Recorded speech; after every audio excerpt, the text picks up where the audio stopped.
So we have a Schlage FE575. Customer brought it with no keys, and we're gonna rekey it and make keys. Let's get started.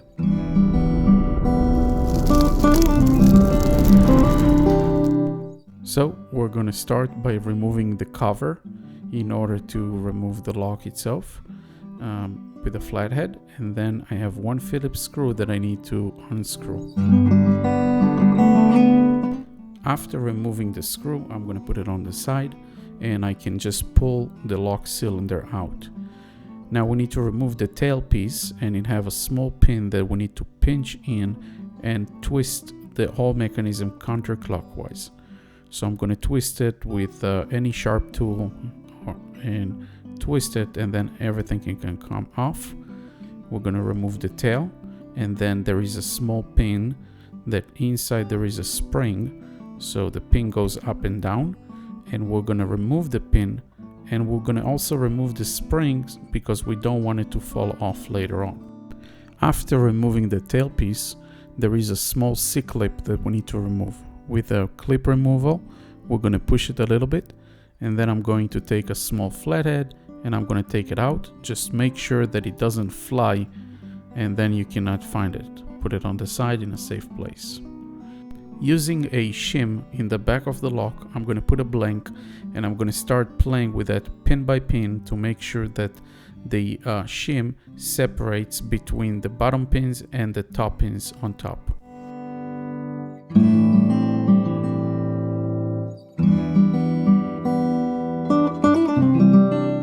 After separating all the pins from the top pins, I can turn the lock, and the shear line is free for movement.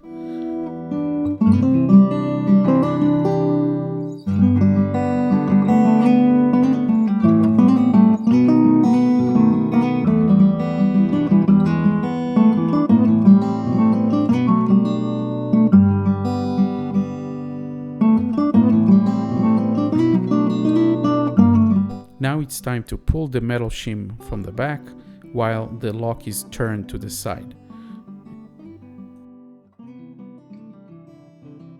I'm going to use a follower, and I'm going to stick it at the tail of the lock, and I don't want to pull on it, I just want to push it, otherwise all the pins are going to fall down. So I'm going to push from the back towards the front and remove the plug. The follower keeps all the top pins from not falling down. I'm going to set it aside, and I'm going to take the plug and slide a key, in this case a key that the customer provided, and we want to make sure if either one of those pins are going to be flush. I'm going to put a finger on top so nothing falls out, and I'm going to slide the key in.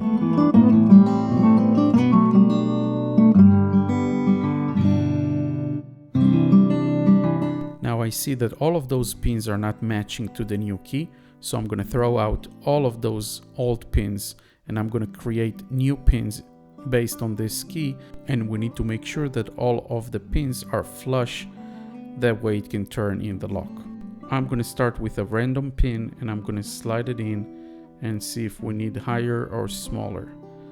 This pin feels a little bit bold, a little bit too big, so I'm going to take this pin out and I'm going to pick up a different one. I can see that it's too big, so I'm going to put it back, and I'm going to go 2 spots down, and I'll take one that it's a little bit smaller and make sure that it's flush.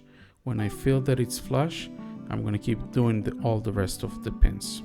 After finishing all the pins and everything is flush, I'm going to take the plug and I'm going to push the follower back and put it back in the housing and make sure that everything turns nice and smoothly.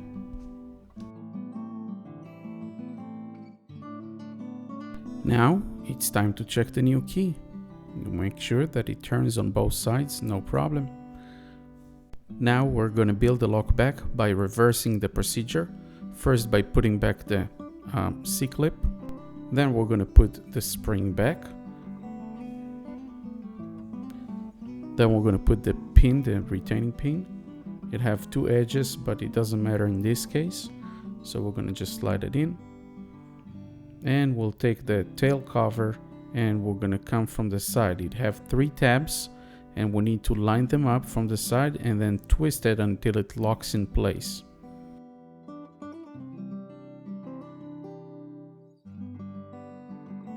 Now we're going to slide the cylinder back in the spot, and we'll put the screw back, and it's all set for testing.